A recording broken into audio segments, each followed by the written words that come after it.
जय हिंद, नमस्कार। मैं मोहन पाठक और आज ऐसे टॉपिक पर चर्चा करने वाले हैं जो लॉ एंड ऑर्डर से जुड़ा हुआ है। बात यह है कि पुणे में एक स्पोर्ट्स कार यानी कि करोड़ों की कार से कुछ लोगों को कुचल दिया जाता है और फिर उसके बाद जब अपराधी को जेल ले जाया जाता है, कोर्ट ले जाया जाता है, तो किस प्रकार से उसे नाबालिग करार देते हुए छोड़ दिया जाता है और फिर विशेष कारणों से उसकी ज़मानत को रद्द भी कर दी जाती है। क्या है पूरा मामला आपको बताएंगे, क्योंकि एक नाबालिग को किस सिचुएशन में वयस्क यानी कि 18 प्लस जो हमारे यहाँ कानून है कि 18 वर्ष से नीचे के जो लोग होते हैं उन्हें नाबालिग करार दिया जाता है, तो 18 वर्ष से ऊपर के लोगों को जो सज़ा मिलती है वो सज़ा एक नाबालिग को कब दी जाती है, उसी पर हम चर्चा करने वाले हैं। लेकिन उससे पहले हम पूरी कहानी को समझेंगे और फिर आपको सवालों के घेरे में ले जाएंगे कि किस प्रकार से नाबालिग को वयस्कों जैसी सज़ा दी जाती है।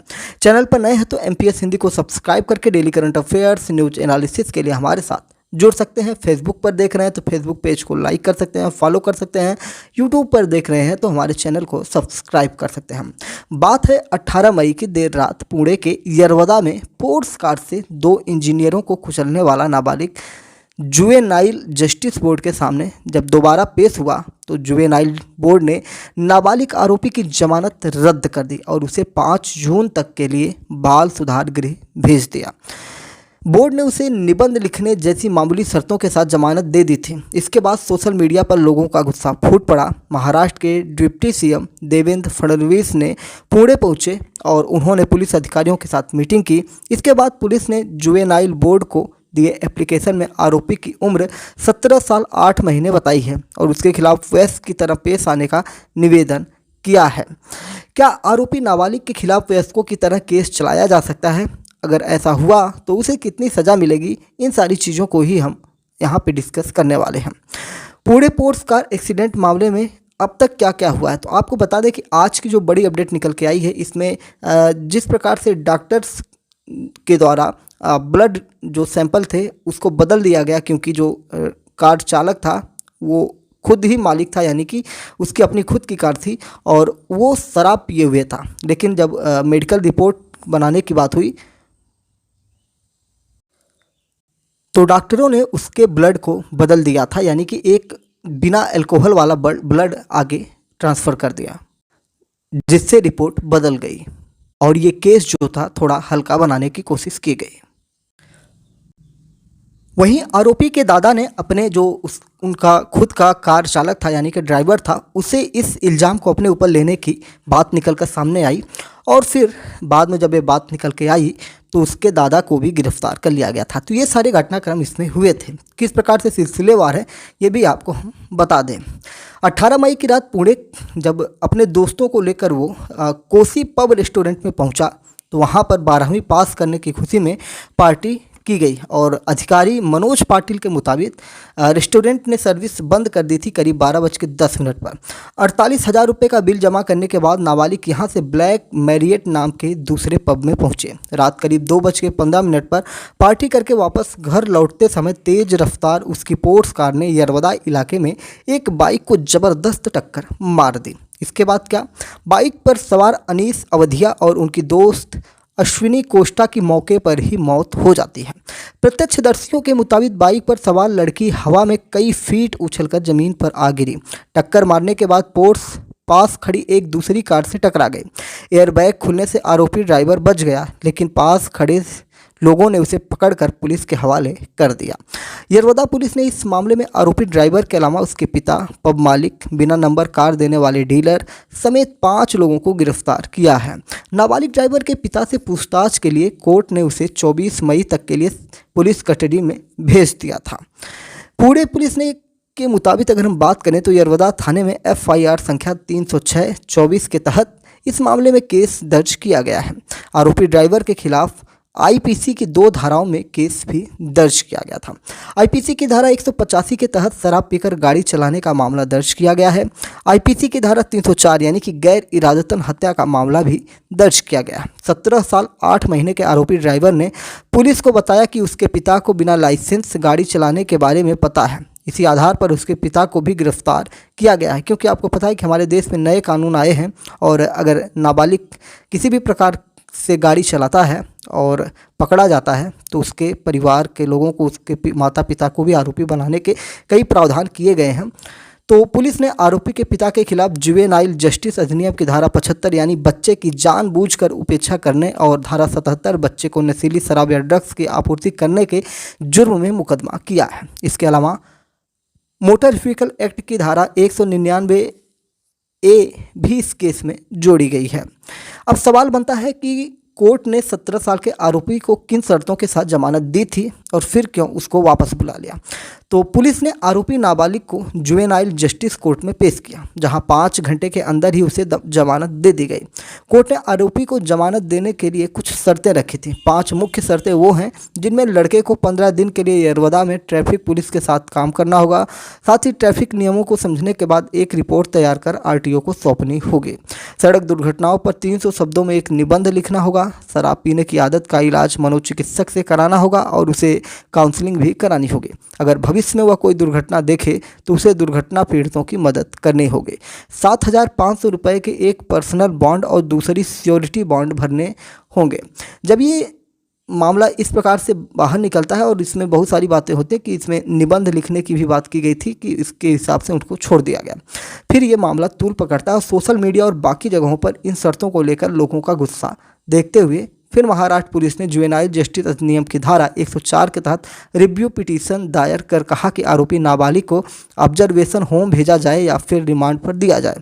पुलिस की यह मांग जुवेनाइल बोर्ड ने मान ली है। नाबालिग आरोपी को 5 जून तक के लिए यरवदा के नेहरू उद्योग केंद्र निरीक्षण गृह में भेजा गया है। वहीं नाबालिग आरोपी पर वयस्क की तरह मुकदमा चलाने की मांग पर बहस नहीं हुई थी। बोर्ड इस पर बाद में फैसला सुना सकता है। पुलिस के मुताबिक अगर जुवेनाइल जस्टिस बोर्ड आरोपी ड्राइवर पर दोबारा से नाबालिग के तौर पर केस चलाने से इनकार करता है तो केस को ऊपरी अदालत में चुनौती दी जाएगी। यानी कि महाराष्ट्र पुलिस इसमें किसी भी प्रकार की कसर नहीं छोड़ना चाहती है और इस आरोपी को एक वयस्कों की तरह सजा दिलाने की कोशिश में है। तो वो टॉपिक अब आ गया जिस टॉपिक को हम आपको बताना चाहते थे कि क्या 17 साल के इस आरोपी को बालिग मानकर उस पर मुकदमा चलाया जा सकता है। तो आइए जानते हैं।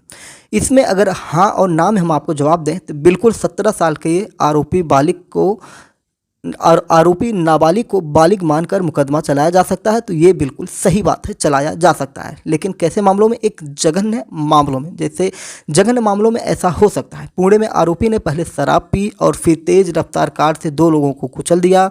पुलिस ने भी इस मामले में आरोपी ड्राइवर पर बालिग की तरह मुकदमा चलाने के लिए याचिका दायर की है।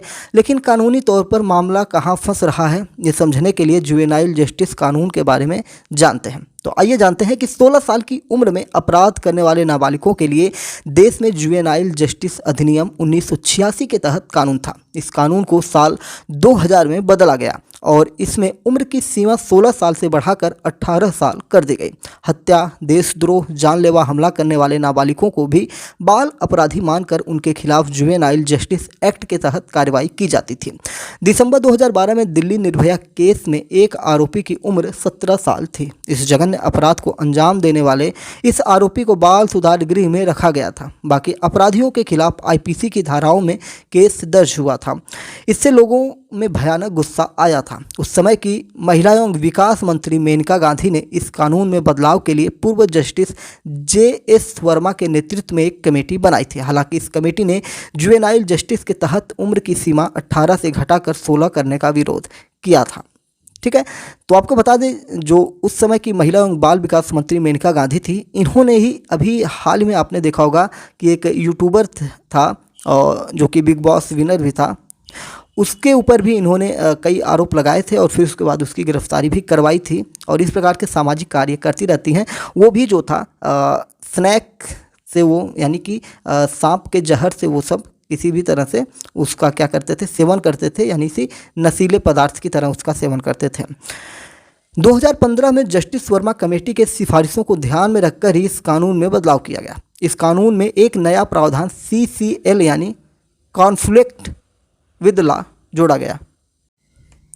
तो ये जो CCL यानी कॉन्फ्लिक्ट विद लॉ है, इसके तहत अगर कोई नाबालिग जघन्य अपराध करता है तो उसके साथ वयस्क की तरह व्यवहार होगा और ये तय करने का अधिकार केवल कोर्ट के पास होगा कि उसे किस प्रकार से आरोपी साबित किया जाएगा। जघन्य अपराध के मामलों में आरोपी को अधिकतम 7 साल की सज़ा दी जा सकती है। हालांकि सभी नाबालिग अपराधियों के मामले में यह लागू नहीं होगा। उसी तरह नाबालिग को किस तरह के अपराधों में बालिग मानकर उस पर मुकदमा चलाया जा सकता है, ये भी सवाल आपके मन में आए होंगे, क्योंकि हर अपराध के लिए तो बालिग जैसे मुकदमा नहीं चलाया जाएगा। तो क्या है, आइए उनको जानने की कोशिश करते हैं। जुवेनाइल जस्टिस एक्ट की धारा 15 में कहा गया है कि जब 16 साल या उससे अधिक उम्र का बच्चा जघन्य अपराध जैसे हत्या, रेप, जानलेवा हमला करता है तो किशोर न्याय बोर्ड तय करेगा कि उसके साथ नाबालिग जैसा व्यवहार हो या नहीं हो। जुवेनाइल जस्टिस बोर्ड ये अपराध और उसे अंजाम देने के तरीकों को देखकर तय करता है। जे बोर्ड यह तय करते समय इन बातों की जांच करता है। अपराध को अंजाम देने के समय आरोपी की क्या मंशा थी, उसकी शारीरिक क्षमता कितनी है, अपराध के परिणामों को लेकर उसकी समझ कितनी है, अपराध करने के समय की उसकी परिस्थिति क्या थी। इस कानून के सेक्शन 18(3) के तहत यदि जुवेनाइल जस्टिस बोर्ड नाबालिग पर वयस्क के रूप में केस चलाने की सिफारिश करता है तो सबूतों के आधार पर कोर्ट आगे की सुनवाई करती है। जुवेनाइल जस्टिस एक्ट में बदलाव के बाद निर्भया रेप केस के इकलौते नाबालिग आरोपी को 3 साल की सजा 1 सितंबर 2013 को सुनाई गई थी। जुवेनाइल जस्टिस ने नाबालिग आरोपी का अपराध हीनियस क्राइम या जघन्य अपराध माना था। इस केस से जुड़ा यह इकलौता आरोपी था जिसका नाम और चेहरा दुनिया के सामने नहीं आया था। अब सवाल आपके मन में बन रहा होगा कि अगर बालिग मानकर मुकदमा चला तो आरोपी को कितनी सज़ा हो सकती है। जैसा कि हमने पीछे 7 साल बताया हुआ है, लेकिन डिटेल में इसको हम आपको बता देते हैं। पुलिस याचिका दर्ज कर जुवेनाइल जस्टिस बोर्ड से आरोपी के खिलाफ बालिग के तौर पर केस चलाने की मांग कर रही है। अगर कोर्ट से इसकी इजाज़त मिलती है तो गैर इरादतन हत्या के मामले में आरोपी पर केस चलेगा, यानी कि जो इसने एक्सीडेंट किया है और 2 लोगों की मृत्यु हुई है उसमें गैर इरादतन हत्या का मामला चलेगा और दोषी साबित होने पर इसको अधिकतम 7 साल की जेल हो सकती है और कोर्ट अपराध की गंभीरता को देखते हुए सजा का फैसला करेगा। क्या पहले कभी ऐसा हुआ है? अगर ये सवाल आपके मन में बन रहा है तो हमने आपको बताया अभी पीछे, लेकिन जब नाबालिग को बालिग माना गया है तो कब माना गया है? तो ऐसे कई केस हैं जहां हम जघन्य अपराध को अंजाम देने वाले 4 केस के बारे में यहाँ पर चर्चा करने वाले हैं जो कि दैनिक भास्कर के द्वारा रिपोर्ट की गई है। कठुआ में 8 साल की बच्ची के साथ गैंगरेप होता है। यह बात है 2018 की। जम्मू कश्मीर के कठुआ में 8 साल की बच्ची के साथ गैंगरेप और हत्या के मामले में एक बालिग समेत 7 लोगों को आरोपी बनाया गया था। सुप्रीम कोर्ट ने नवंबर 2022 में नाबालिग अपराधी पर वयस्क की तरह केस चलाने का फैसला सुनाया था। सुप्रीम कोर्ट ने अपने फैसले में भारत में बढ़ रहे किशोर अपराध पर भी चिंता जाहिर की थी। अभी यह मामला पठानकोट के सेशन कोर्ट में अंडर ट्रायल है। वहीं पर आप उत्तर प्रदेश से जुड़े कई मामले थे, लेकिन उत्तर प्रदेश के बगल में हरियाणा राज्य है तो गुरुग्राम वहाँ पे एक शहर है और गुरुग्राम के स्कूल में 7 साल के बच्चे की गला रेतकर हत्या कर दी गई थी। ये मामला था गुरुग्राम के रेयान इंटरनेशनल स्कूल में 7 साल के प्रद्युमन का शव स्कूल के वॉशरूम में मिला था। 2017 में हरियाणा के एक स्कूल में 7 साल के बच्चे की गला रेतकर हत्या की गई थी और इस मामले में सीबीआई ने स्कूल के ही 11वीं क्लास के एक नाबालिग छात्र को दोषी पाया था। अपराध की क्रूरता को देखते हुए अक्टूबर 2022 में जुवेनाइल कोर्ट ने आरोपी के खिलाफ वयस्क की तरह केस चलाने की बात कही थी। इस फैसले के 3 दिन बाद ही सुप्रीम कोर्ट ने नाबालिग आरोपी को जमानत पर रिहा कर दिया था, जबकि उसके ऊपर केस चल रहा है एक वयस्क की तरह। एक और केस है जिसमें हम बात करेंगे तो मई 2022 को दिल्ली में 17 साल के 2 बालिग लड़कों ने मिलकर एक शख्स की हत्या कर दी थी। सितंबर 2023 में दिल्ली की एक अदालत ने हत्या के इस मामले में दोनों आरोपियों के खिलाफ वयस्कों के रूप में मुकदमा चलाने का निर्देश दिया था। पोस्टमार्टम रिपोर्ट के मुताबिक आरोपियों ने पीड़ित के सिर पर पहले कांच की बोतल मारी और फिर उसकी छाती पर भारी पत्थर और देसी पिस्तौल के बट से हमला किया था। अपराध की जघन्यता को देखते हुए अदालत ने कहा कि दोनों ने हत्या की घटना को साजिश के तहत अंजाम दिया था। आरोपी इससे पहले भी एक अन्य मामले में जुवेनाइल जस्टिस एक्ट के तहत गंभीर मामले में सजा काटने के बाद बाल सुधार गृह से बाहर आए थे और उसके बाद इन्होंने ये अपराध किया था। इन्हीं वजहों से कोर्ट ने उनके खिलाफ बालिग की तरह केस चलाने की बात कही थी।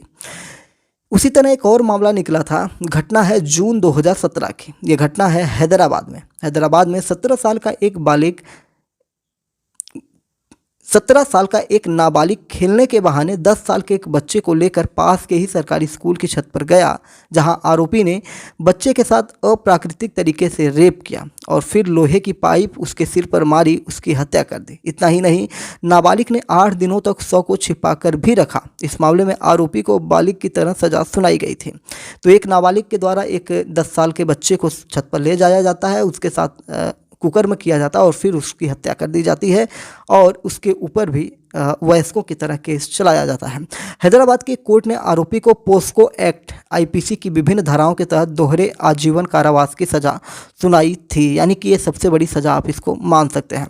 तो इस प्रकार से हमने पूरे मामले को समझने की कोशिश की, क्योंकि एक बहुत ही हाईलाइट मामला निकल के आया था और आप लगातार न्यूज़ चैनल पर इसको देख रहे होंगे, इसकी कवरेज देख रहे होंगे, क्योंकि इसमें वयस्कों की तरह केस चलाने की बात की जा रही है और जिसमें 2 युवा इंजीनियरों की मौत हुई है और शराब पीकर हिट एंड रन का केस है और इसके दादा की भी गिरफ्तारी हुई है। ये सारी चीज़ें बहुत ज़्यादा ज़रूरी है आपके एग्ज़ाम के लिए, आपके प्रिपरेशन के लिए, साथ ही साथ आपको ये भी एक जागरूकता के लिए भी ये सारी चीज़ें जानना बेहद ज़रूरी है। चैनल पर नए हैं तो चैनल को सब्सक्राइब कर लीजिए, फेसबुक पर देख रहे हैं तो फेसबुक पेज को फॉलो कर लीजिए, लाइक कर लीजिए और यूट्यूब पर देख रहे हैं तो चैनल को सब्सक्राइब करके अपने विचारों को कमेंट बॉक्स में बता सकते हैं। जय हिंद, नमस्कार, भारत माता की जय।